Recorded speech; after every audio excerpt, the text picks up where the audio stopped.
Rieccoci insieme, un po' ne stavamo chiacchierando fuori onda, rendiamo partecipi i nostri telespettatori, perché si diceva siete tutti commercialisti, effettivamente viene da sé da dire dovete rivolgervi ai commercialisti, però visto che parliamo anche di crisi, dottor Castelli, effettivamente il problema esiste. Se parliamo in un consesso di medici, è ovvio che il medico consiglia invece che di andare dallo stregone, tra virgolette, o a farsi fare il miracolo a Lourdes, ad andare da un medico professionista.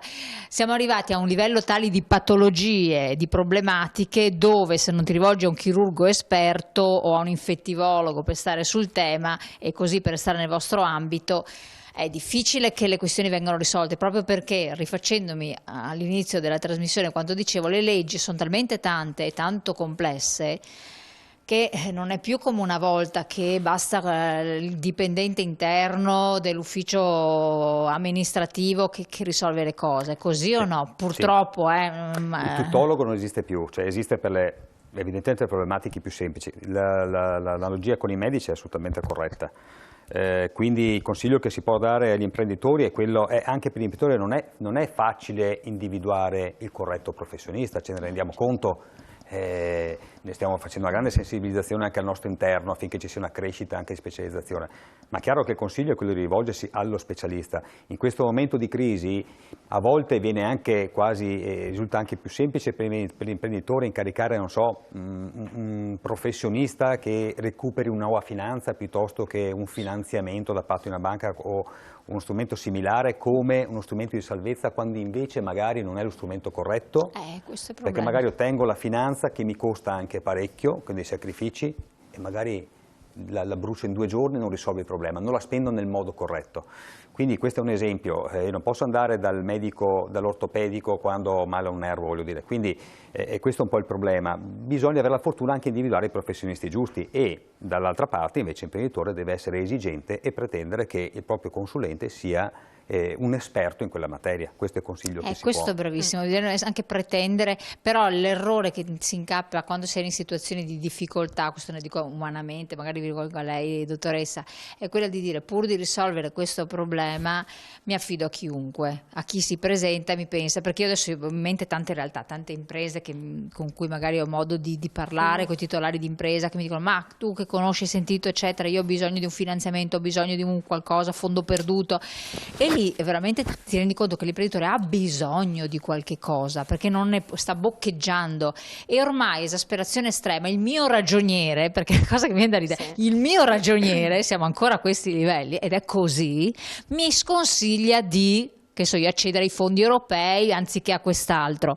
Magari uno studio più qualificato, articolato, ti dice: no, aspetta, guarda che esiste lo sportello di definizione, esistono degli strumenti di finanza agevolata, esistono, però bisogna che gli imprenditori lo sappiano, perché sennò c'è il mio ragioniere, faccio vedere che non lo sa. Indubbiamente. Allora, diciamo che... Dopo vicepresidente do la parola anche a lei su questo. Non vorrei sembrare troppo autoreferenziale, ma possiamo dire che anzitutto individuare un professionista che sia iscritto a un albo, anche questo è sicuramente un'indicazione da dare agli imprenditori. Mi rivolgo all'ordine dei dottori commercialisti, esperti contabili, che già individua un certo tipo di professionista. Poi non è detto che sia quello per giusto, forza quello giusto, che sia super preparato in quella materia, però intanto non è il ragioniere, senza nulla togliere al ragioniere del settore amministrativo. No, perché non ha la capacità. Noi facciamo anche come ordine una campagna molto forte contro l'abusivismo. Non è gente che si improvvisa in ambiti che sono molto tecnici, molto specialistici. E quindi ci sono anche quelli. Ce ne sono molti. Anche qui torno alla mia esperienza di concorsualista e trovo che molte aziende che poi hanno una sorte infelice sono assistite da consulenti di questo tipo. Quindi sì, una prima indicazione è sicuramente questa. Vicepresidente, a questo riguardo lei cosa ne dice? Che sono d'accordissimo con la collega Marchetto, cioè ha fatto uno spot ottimo per quello che è la professione e dovete assumere. per la tutela. Sì, è vero, ha detto la verità, nel senso che non vogliamo essere autoreferenziali, però è chiaro che se anche la legge non ci dà non chiamo delle tutele, ma delle riconoscimenti, perché questo è corretto di parlare dal punto di vista legale, e quello che dobbiamo avere è sicuramente dei riconoscimenti dal punto di vista di capacità e competenze, e questo la legge ce lo dà, perché la legge ci dà riconosce delle competenze specifiche in determinate materie pur non dandoci l'esclusiva. Dovete farvi valere, insomma, oggi. Mi dica. No, dico, dovete farvi valere da questo punto di vista, farvi riconoscere per queste competenze. Assolutamente, noi anche a livello Triveneto abbiamo costituito una commissione anti-abusivismo nella quale ho avuto il piacere di partecipare, e abbiamo sottoposto al nostro Presidente nazionale un elaborato conclusivo evidenziando la situazione attuale, normativa e anche giurisprudenziale.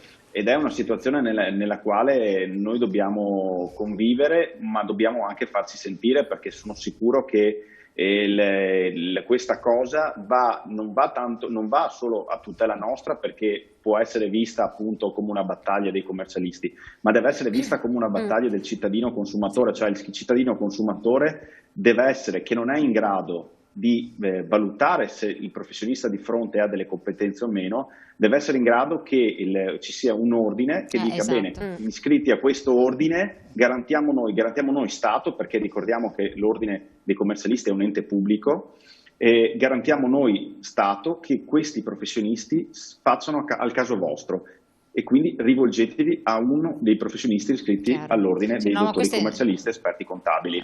Questo è fondamentale, è fondamentale questo. Un altro capitolo che volevo affrontare, sempre in quest'ambito, che abbiamo parlato di crisi di impresa, partiamo con lei, dottor Grigoni, il fallimento, chiamiamo così, coloro che possono fallire. Sì. Fino a quanto ci sarà ancora questa possibilità di fallire, di essere falliti, e come si svolge? Allora, diciamo che sono fallibili le imprese che superano certi parametri quantitativi. Quindi non tutti, non tutti quanti. Il piccolo imprenditore, l'artigiano non è fallibile, per dirla in termini molto semplici. Il fallimento così chiamato rimarrà fino a quando non entrerà in vigore il codice della crisi. Lì assumerà il termine di liquidazione giudiziale. Però diciamo per adesso c'è ancora. Sì, la modalità, diciamo le caratteristiche, il funzionamento, bene o male, rimarranno sempre le stesse. Noi dobbiamo fare di tutto per evitare di arrivare in quella situazione là, fermo restando che ci sono delle situazioni, dei casi in cui purtroppo quella è la strada che inevitabilmente viene... Per il cittadino non addetto ai lavori, il fallimento che è stato vissuto da tantissimi imprenditori. Sì. Considerato la fine del mondo sostanzialmente, sì. È perché ti preclude tante strade, tante opportunità, e induce molti appunto ad appoggiarsi anche a delle figure un po' ambigue che possono portare su strade poi un po' impervie pur di evitare questi percorsi. Certo. È ancora la fine del mondo, tra virgolette, oppure realisticamente? Ma guardi, realisticamente, allora diciamo che dal punto di vista umano il soggetto che fallisce con la sua impresa vive un dramma. E questo qua purtroppo è inevitabile, e sarà così perché poi è un progetto che non va per il verso giusto, di fatto, l'impresa che si trova poi ad avere un epilogo di questo tipo. Però non deve essere assolutamente vissuto come un dramma, perché c'è comunque la possibilità di ripartire, ci sono anche delle modalità per salvaguardare l'azienda pur prevedendo un fallimento. E quindi di fatto questo è un messaggio importante che noi dobbiamo dare. Le dico anche che da operatore della crisi ho sempre ritenuto che il successo di un'operazione dipenda tantissimo, per il 40% è una mia stima, ma non calata ora, ma meditata nel tempo, sia da attribuire alla capacità del professionista di gestire l'emotività dell'imprenditore, dandogli fiducia, sì, perché di fatto non si esce da una crisi se non abbiamo l'imprenditore che ritrova l'ottimismo,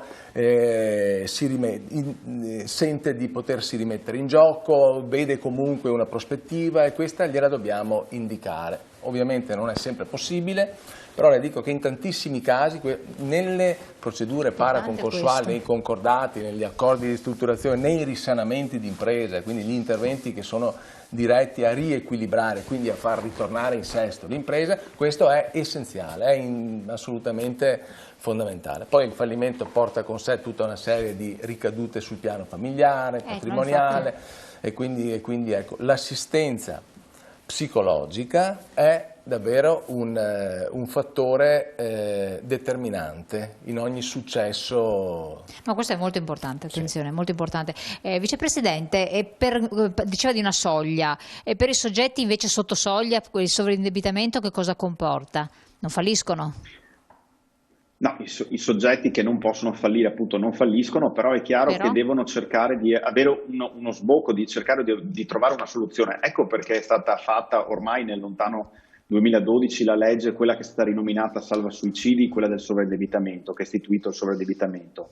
E il privato, il piccolo imprenditore non fallibile, con questa legge può ovviamente, come ha detto giustamente il collega Rigolin, con l'animo giusto, cioè deve mettersi anche nell'intenzione di voler riuscire realmente dalla crisi, deve essere innanzitutto anche meritevole, perché dopo noi dobbiamo parlare anche di meritevolezza. Cosa vuol dire essere meritevole? Chi lo decide chi è meritevole? Allora, fondamentalmente in primis il professionista che viene nominato dall'organismo dell'ordine deve fare una prima analisi di quelli che sono i dati, le cause che hanno portato a questa crisi.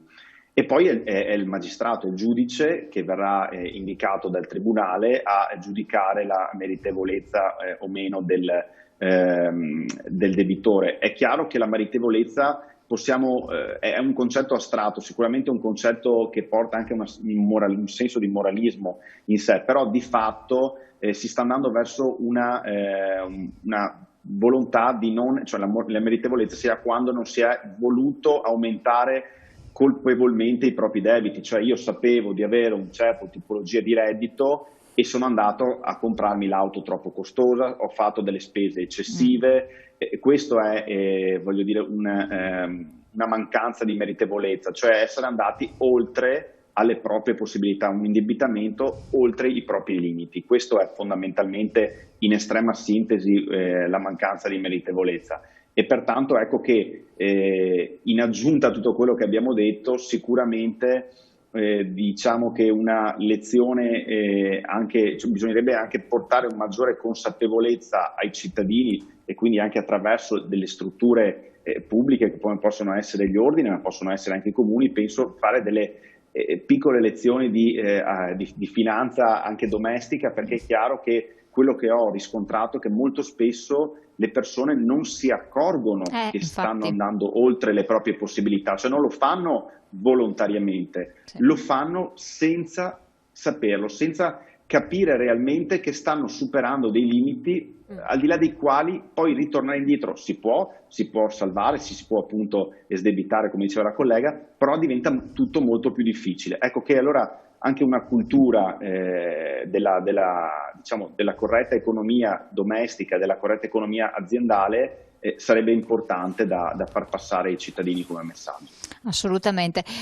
Quando si parla di crisi di impresa, dottoressa, chiedo a lei, si intaccano i beni immobili, no? Quindi la cosa che lei ne ha accennato prima. Quando non ci sono questi beni immobili, ci sono realtà in cui i commercialisti stessi consigliano a determinate figure che intraprendono la carriera imprenditoriale, io dico carriera, di essere nullatenenti. Questa è un po' la cosa, ma di fatto è così. Attenzione, ci sono dei vostri colleghi che procedono anche in questo modo.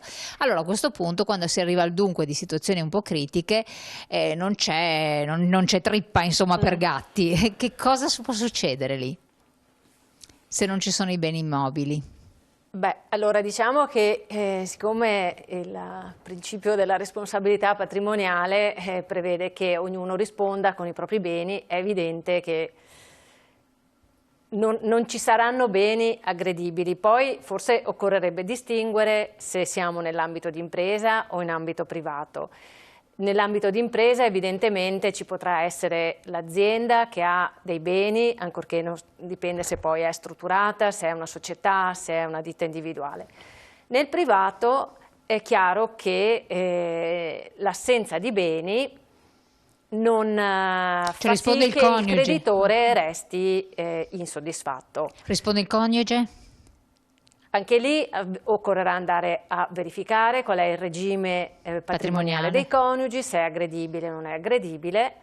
Oggi, se posso agganciarmi a questo tema, volevo segnalare che il codice della crisi, che è stato, la cui alcune norme sono state anticipate l'entrata in vigore, prevede la possibilità di accedere alla composizione della crisi da sovraindebitamento anche in assenza di beni. Una volta nella vita è possibile e devo dire una volta e in questo caso quindi si dovrebbe pervenire al risultato dell'esdebitazione pur in assenza di beni e quindi pur in assenza del pagamento di alcunché ai creditori. Parlo al condizionale perché si iniziano a vedere adesso le prime procedure, proprio presso il nostro ordine ne sono state presentate. È una opportunità che il codice della crisi ha previsto, da capire sempre chiaramente in un contesto economico che evidentemente richiede anche questo tipo di intervento. Sarà interessante capire poi se funzionerà. Perché... Io ho fatto l'esempio doloso, poi c'è il caso invece in cui veramente una persona non c'è. Sì, certo. Ci sono soggetti senza veramente. Di fronte al dolo evidentemente non ci sono, caso... sì, diciamo che più di colore, insomma, così assolutamente. Però ecco, ci tenevo a dire questa cosa perché è una novità, può essere uno stromento utile. Da capire poi come il Tribunale, perché alla fine della procedura c'è sempre il Tribunale che valuterà, da capire come sarà in grado di valutarlo, esatto. Assolutamente. Siamo in chiusura. Dottor Castelli, si può prevenire la crisi? Ci sono anche lì degli... Sì, assolutamente, diciamo che l'anticipazione, più anticipo la crisi, più salvaguardo il valore della mia azienda. Questo è un assioma e ricordiamoci, questo è un altro consiglio. Prima si rileva il sintomo della crisi e lo affronto direttamente, nel modo corretto, ho moltissime probabilità in più di salvaguardare il valore della mia azienda. Più aspetto invece ho sempre meno possibilità di salvare la mia azienda. Questa è una regola riscontrata dalla nostra esperienza e comunque dal mercato.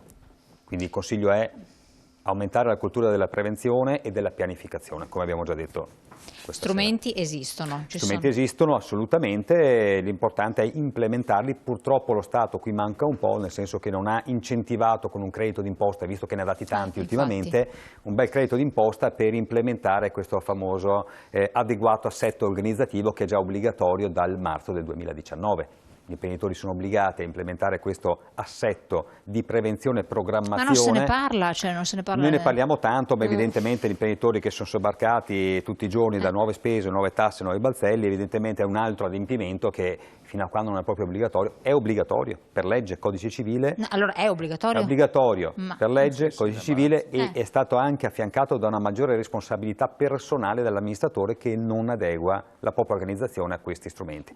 Magari se lo Stato avesse detto, bene, è uno strumento utile alla collettività perché te lo rendo obbligatorio, però. Ti do un credito d'imposta come ne do tanti altri, avrebbe fatto bingo, avrebbe risolto probabilmente molti problemi. Io invito gli imprenditori invece a dire, bene, una piccola parte dei propri investimenti, anziché dedicarli a un macchinario, dedichiamolo a questo assetto, a questo sistema di pianificazione. Questo è un consiglio che dà solo benefici all'azienda, anche in termini di recuperabilità dell'investimento. Assolutamente. Chiusura, Vicepresidente, a lei una battuta. Chiusura del nostro discorso complessivo.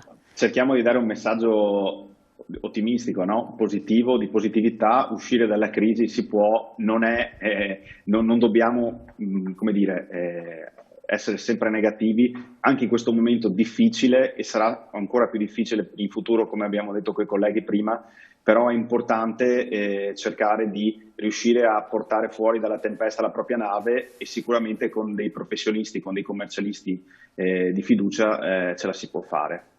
Questo è importantissimo, io vi ringrazio, grazie a tutti quanti voi di essere stati qui presenti, grazie a voi telespettatori di averci seguito, insomma una speranza c'è, l'importante appunto è non affidarsi al primo che capita o comunque cercare, ci sono gli ordini professionali che danno una mano, consultarli, esistono degli sportelli che comunque danno delle certezze, delle sicurezze con persone preparate, questo è fondamentale, che possono aiutare a non incappare in situazioni a volte peggiori. Le procedure sono complicate, sono complesse, le leggi esistono, però la persona giusta ti può supportare per fare il percorso migliore. In questi momenti di difficoltà è fondamentale.